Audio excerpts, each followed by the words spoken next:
Let us begin with the module on optocouplers or optical couplers. Before beginning with the optical couplers, let us take an example of the telephone line. In telephone line, we can connect say fax machine as well as telephone or any other machine to it. There couplers are required. We call them as either multiplexers or sometimes demultiplexers. Multiplexers actually connect or collect the signal while the demultiplexers distribute the signal. Same functioning is done by the optocouplers. The couplers, that is multiplexers and demultiplexers in telephone line, they are generally electronic couplers. We call them as mux and demux. In case of optocouplers also, such multiplexers and demultiplexers are required. The difference between the electronic couplers and the optical couplers is basically the signal in electrical coupler is electrical, while in optical couplers it is optical. So slightly different configuration and technology is used in order to do that. In this module, we are going to see what are the different configurations which are used in order to couple the signal or split the signals optically. So let us begin with the module on the optical couplers. Learning objectives.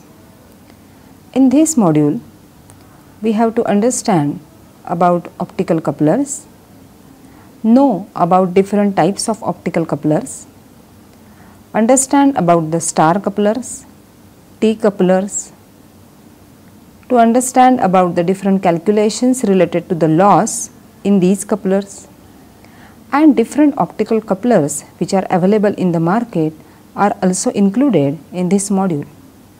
As we know, the distribution of optical signal over the more stations is not very simple. For distribution of this optical signal from one network to another or many networks, and to combine these optical signals towards one network is very difficult, and the job is done by the devices called as fiber optic couplers. Coupler is generally defined as a device having one or many input fibers and one or many output fibers. Here we are considering fiber optic couplers. This is because we are considering fiber optic communication link, and if we want to tap certain points, to add certain points or to split certain points, then what we require are fiber optic couplers. Since light is being transmitted through these couplers, it is called as optocouplers. Types of optical couplers. There are three types of optical couplers: directional couplers, distributive couplers, and wavelength dependent couplers. Let us begin with the directional coupler. They generally have 3 or 4 ports, that is inputs and outputs. They are further classified as biconically tapered directional coupler, offset but joint directional coupler, and beam splitting type directional coupler. Biconically tapered directional coupler. Figure shows a fused biconically tapered bidirectional coupler. This is used to provide low loss couplers with a wide range of splitting ratio. Splitting ratio determines how many inputs can be combined or how many outputs in which the input can be splitted. The important parameters which determine the splitting ratio is the tapering length and the cladding thickness. Remember that these couplers are tapered couplers. Now what is the importance of this tapering, that we will see later. It has a very simple fabrication process.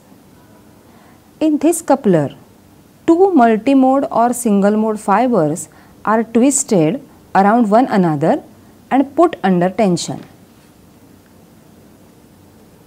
For softening the optical fibers, and to fuse their cladding, the junction is heated at a proper temperature.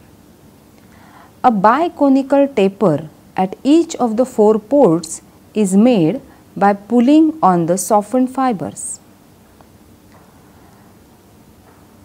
Consider the case of multimode fibers. If multimode fibers are there in the biconically tapered directional couplers, then coupling takes place as higher order modes, and it is evident that higher order modes are trapped by total internal reflection at the outer surface of the cladding, and then these modes are converted into a cladding modes. But the lower order modes do not travel near the critical angle, and hence they do not be converted, or they are not converted into cladding modes. So, for multimode fibers we can see that the cladding modes or the higher order modes, they are useful for coupling. So, the power of the lower order modes remains in the original fiber. It is observed that the central cladding is common to both the cores, and hence the power from the higher order input modes become common to both the fibers. Thus, the output tapers of the coupler convert the cladding modes back into the core. So, now try to understand the effect of the tapering, and therefore the energy is shared between the two overlapping evanescent waves, and energy is transferred from one fiber to the other, and this is how the energy coupling takes place between the two fibers. This technique is called as evanescent field coupling. Offset butt joint directional coupler. It is a 4-port directional coupler as shown in the figure. Input is provided at port 1, and port 2 collects an amount of power determined by the amount of offset. A fraction of incident light travels from the joint to the tap, that is port 3, along the planar curved waveguide.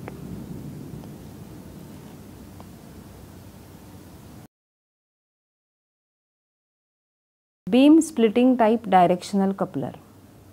A partial reflector called beam splitter can be used as simpler directional coupler for optical system.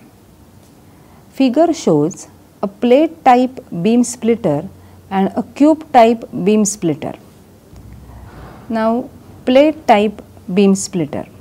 In this, partially reflective coating is placed on the transparent substrate.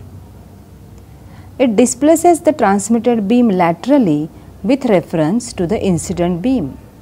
Figure shows how the structure of plate beam splitter looks, whereas cube type is having two prisms separated by partially reflective coating.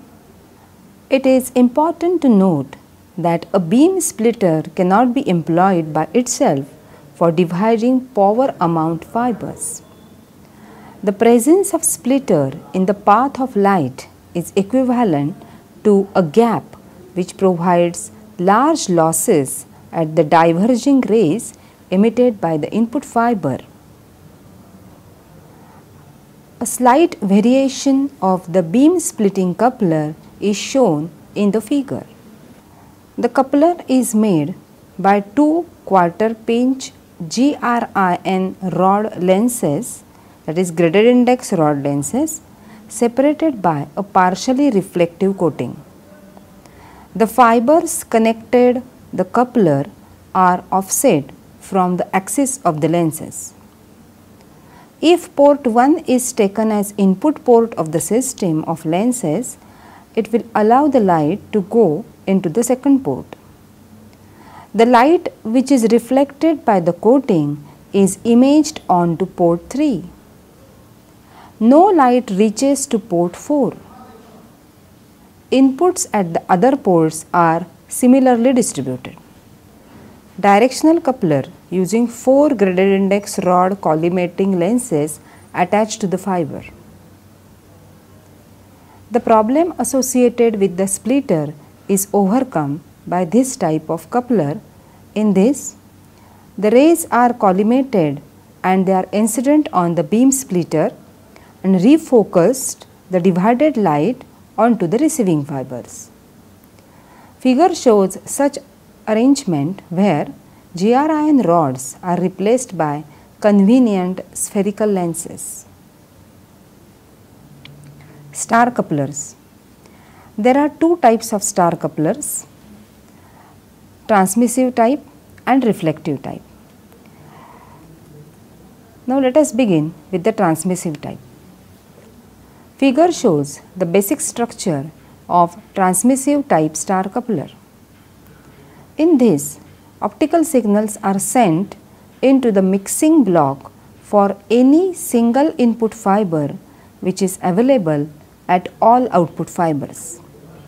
The number of input fibers is the same as the output fibers. Power is evenly distributed. Thus, output power P out is equal to input power P in upon N, where P out is the power at the single output fiber.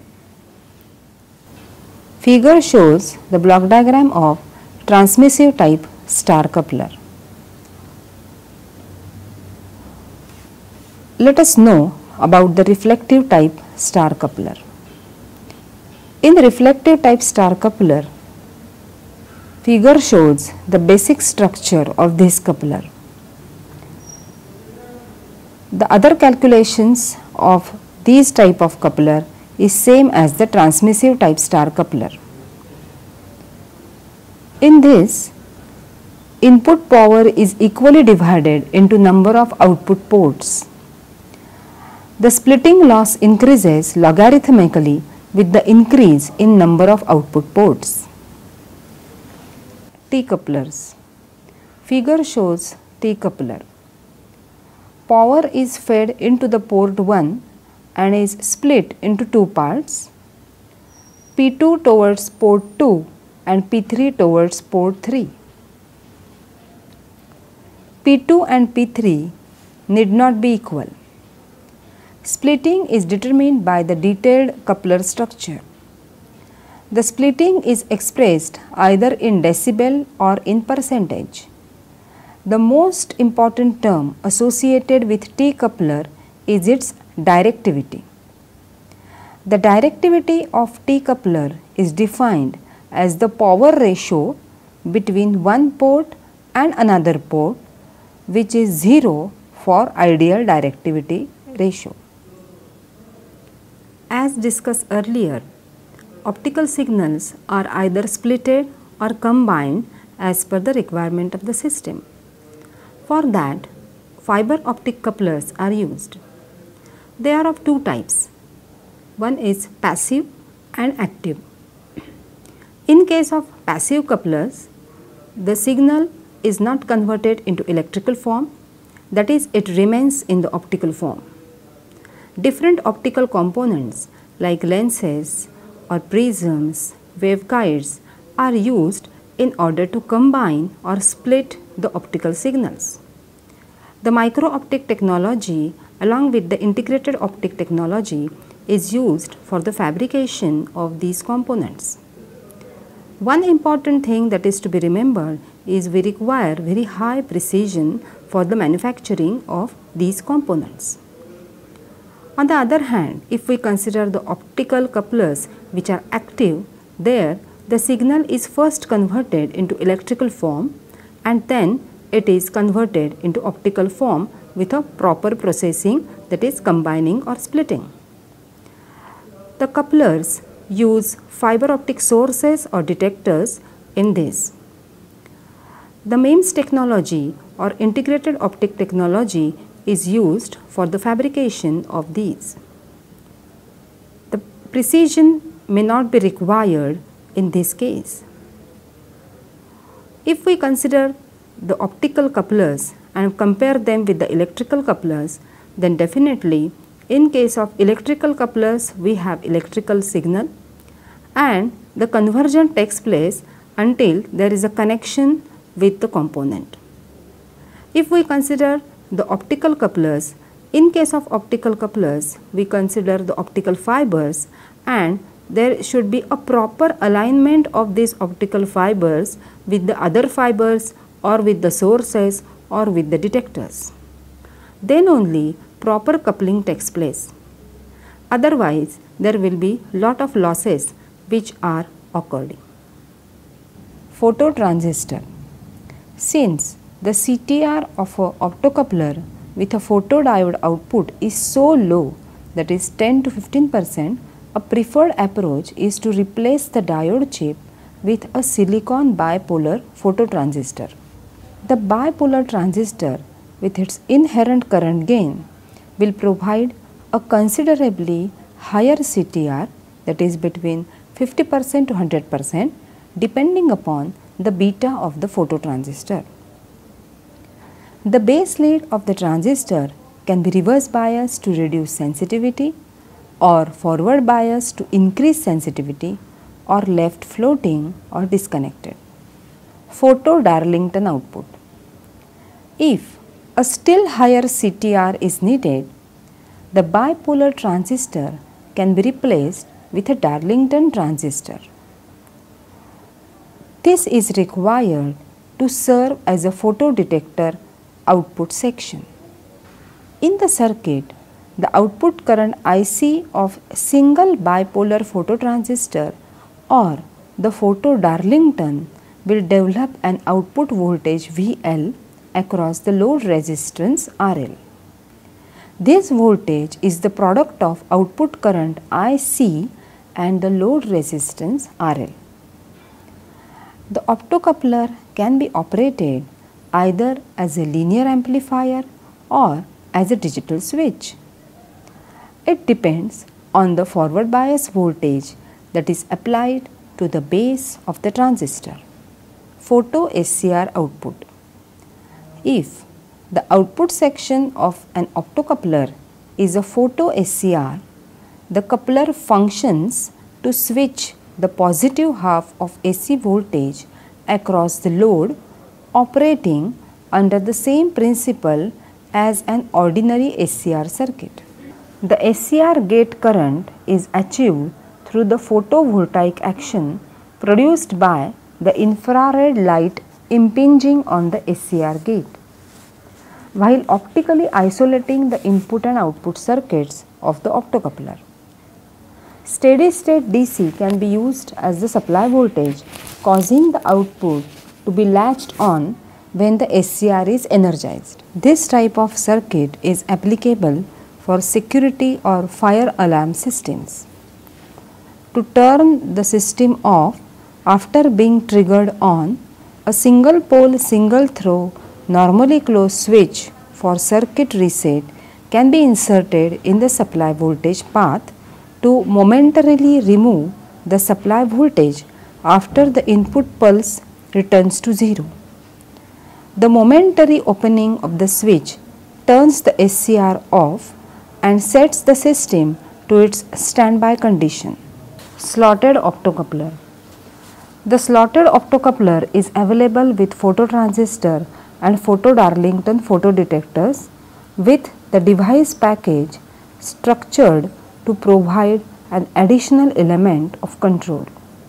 The package normally has an air gap between its two sections measuring about 1/8 of an inch in width. One section has an infrared LED and the other a photodetector. Slotted optocouplers with wider air gaps are also available. Applications. The infrared light beam that links the two sections of optocoupler can be broken by mechanical insertion of any thin object into its air gap to block the infrared light. This device lends itself to many control applications. When a thin plastic or metal disc with perforations or slots cut at its outside edge is rotated inside the slot of optocoupler, the infrared light can be detected where an opening in the slot exists. As a result, current flows at the output of the coupler. When the infrared light is blocked by the opaque section of the disc, there is no output current. As the infrared light beam is interrupted, pulses are generated at the output of the coupler and rotational speed of the disc can be measured, and motor speed control can be achieved. If the disc is rotated by the flow of liquid, the rate of flow of liquid can be determined. With a properly calibrated counting system, the exact number of gallons of gasoline being pumped at the gas station can be measured accurately with this device and its associated circuitry. Other applications of slotted optocoupler include a punch card reader, a parts counter, an end of tape sensor, or a printer or tape recorder, and as a part of interlock mechanism. Some specifications which are related to the maximum ratings, such as temperature considerations, that is operating or storage temperature, plastic packages ranging from -55°C to 100°C, hermetically sealed devices ranges from -55°C to +125°C. Then input section ratings, that is about the infrared LED, peak inverse or reverse voltage, that is called as PIV, reverse DC current, continuous DC forward current, peak forward current, DC power dissipation, etc. are some specifications related to the input section. Detector sections. If the detector is photodiode, then the ratings related to reverse voltage, DC power dissipation are given in the data sheet. If the detector section is phototransistor and photodarlington, then the specifications or the ratings related to collector to emitter voltage, collector to base voltage, emitter to base voltage, DC power dissipation are important. If the detector section is photo SCR, then reverse peak voltage, that is repetitive peak reverse voltage, non-repetitive reverse voltage, peak positive anode voltage, peak one cycle surge current, average forward current, peak one cycle surge current, peak gate voltage, peak positive gate current, total power capability are important. If we consider the electrical characteristics of optocouplers, then for the input section, forward voltage, reverse leakage current. For the detector section, if it is a photodiode, then forward voltage, reverse leakage current, turn on time and turn off time. If it is phototransistor and photodarlington, then collector current cutoff, current gain, that is beta or HFE, collector saturation resistance, turn on time and turn off time, frequency cutoff, they are important. If it is photo SCR, then gate turn on voltage, gate turn off voltage, then gate turn on current, forward voltage, reverse current, turn on and turn off times, etc. are important. Let us summarize the module on optocouplers. In this module, we have seen that the star couplers, T couplers, distributive type of couplers, etc., how they work, what is their construction, what are their advantages and disadvantages. If we consider the tapered type of coupler, then what is the advantage of having the tapering? Like in that, we have, if we use the multimode fibers, then cladding modes are coupled. If we go for the single mode fibers, then evanescent wave coupling is there. So in this module, we have just introduced to you what are the couplers, and finally we have also told you about what are the different optocoupler types, that is depending upon the detector, whether it is transistor, diode, SCR or Darlington pair, etc. Accordingly how the output varies. Finally, we have also put some specifications which are there in the data sheet and how it is affecting the performance of that particular device. So, this module will be brief introduction of optocouplers in general.